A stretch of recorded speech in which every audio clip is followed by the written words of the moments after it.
Une transaction très importante qui s'est faite pour la Ville de Montréal. Maintenant, vous savez, historiquement, il y avait les fonds d'investissement privés, les REIT, le marché institutionnel, si on veut, qui est en compétition avec le marché privé dans la province de Québec, où est-ce que les privés, dans les 2 dernières années, ont pris beaucoup de parts de marché pour des immeubles de plus de 50 logements dans toutes les villes principales. Et maintenant, il y a un autre compétiteur qui arrive en branle, tranquillement pas vite, mais c'est tous les immeubles sociaux et également sociaux et abordables mis en place par différentes OBNL et OSBL avec lesquels on travaille déjà et qui ont un franc succès. On a travaillé très fort dans les dernières années et ils ont travaillé très fort dans les dernières années également pour avoir une belle place sur le marché. Maintenant, les municipalités rentrent dans la game. Et là, on a une transaction qui s'est faite avec CAPREIT d'un côté, la Ville de Montréal qui a exercé son droit de préemption dans l'autre pour un portfolio de 741 unités vendues en moyenne à 140 000 $ de la porte dans le secteur Côte-des-Neiges. On sait que Côte-des-Neiges, beaucoup d'immeubles d'appartements à Côte-des-Neiges. Il y a également beaucoup d'immeubles avec des petits logements, un grand mix de 2,5 studios, 3,5, 4,5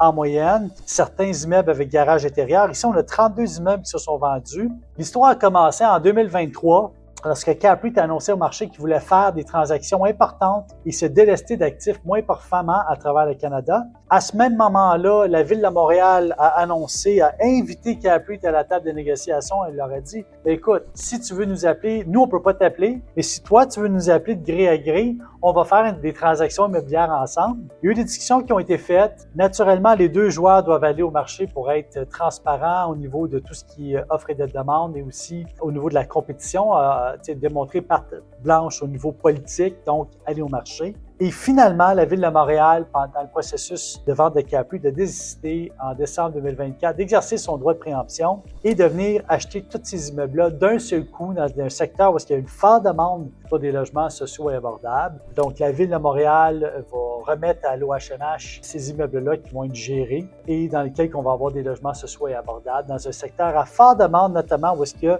beaucoup d'étudiants et d'immigrants. Donc, une transaction immobilière marquante pour le Canada. Il ne faut pas oublier, CAPREIT, c'est un des plus grands fournisseurs publics de logements au Canada. Donc, c'est vraiment marquant de voir une transaction aussi importante faite par une municipalité pour 741 unités. Et techniquement, la Ville aurait probablement dû faire la même chose avec le portfolio No Gate, mais finalement, c'est tombé dans les mains de privés.